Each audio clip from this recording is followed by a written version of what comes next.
Hi friends, అందరికీ good morning. ఈరోజు ఒక చేదు అనుభవం నాకు ఎదురైంది. అదేంటంటే స్టేట్ బ్యాంక్ ఆఫ్ ఇండియాలో నా బ్యాంకులో మినిమం బ్యాలెన్స్ లేదని ఛార్జెస్ వేశారు. మన అకౌంట్లో మనం మినిమం బ్యాలెన్స్ పెట్టినందుకే ఛార్జెస్ వేస్తే మన అమౌంట్ని బ్యాంకులో పెట్టుకొని మనం విత్డ్రా చేయడానికి పోతే లైన్లో ఉండండి, ఒకటో నెంబర్కి వెళ్ళండి, రెండో నెంబర్కి వెళ్ళండి, అక్కడ కలిసండి, ఇక్కడ కలిసండి, మనం తిప్పలు పెట్టడానికి వీళ్ళకి ఎవరు ఇచ్చే హక్కు? అలాగే సెకండ్, మన డబ్బులు అకౌంట్లో ₹1,00,000 ఉన్న ఏటీఎంలో మాత్రం ఓన్లీ 40,000 మాత్రమే తీసుకోవాలి. జీరో అకౌంట్కి అయితే ఓన్లీ ₹10,000 మాత్రమే తీసుకోవాలి. రూల్స్ ఓన్లీ కస్టమర్లకే వర్తిస్తాయా? బ్యాంక్ సిబ్బందికి, బ్యాంక్ యజమానానికి వర్తించవా?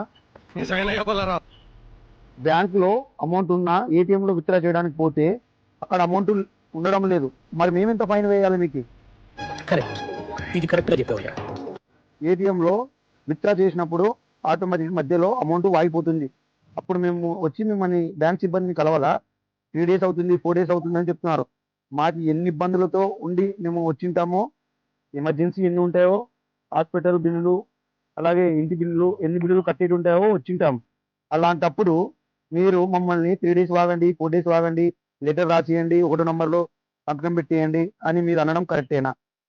మీరు ఒకసారి ఆలోచించండి బ్యాంక్ సిబ్బంది. నేనే లేకుంటే మీకు బ్యాంకులో డ్యూటీ ఉండదు, మీరు ఉండరు, బ్యాంకులే ఉండవు. అది గుర్తుంచుకోండి ఫస్ట్ మీరు. మేముంటేనే మీకు శాలరీలు ఉన్నారు. మోటి వాళ్ళైతే ఎంతో వాళ్ళ తిప్పలు చెప్పడానికి రాదు. మీరు ఇది సంతకం పెట్టించరండి, అకౌంట్ నెంబర్ రాస్తారండి, అది చేస్తారండి, ఇది చేస్తారండి. వాళ్ళకి అసలు అర్థమే కాదు.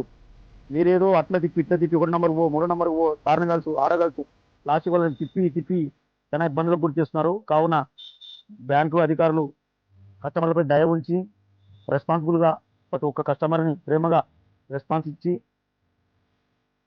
వాళ్ళకు వచ్చిన ప్రతి ఒక్క సమస్యను పరిష్కరిస్తారని కోరుకుంటూ, ఇలాంటి ఎంటర్టైనింగ్ ధమాకాలు ఇంకా చూడాలనుకుంటే like, share and subscribe to